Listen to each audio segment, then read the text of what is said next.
In front of me is Samsung Galaxy M56, and today I would like to show you how you can change default apps.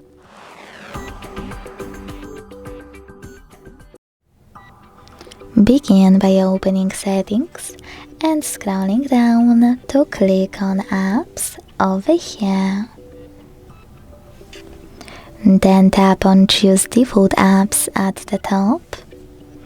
Click on one of those sections you wish to manage, like Browser app, and tap on an app you wish to apply. When you finished, just go back, and as you can see, my default app has changed.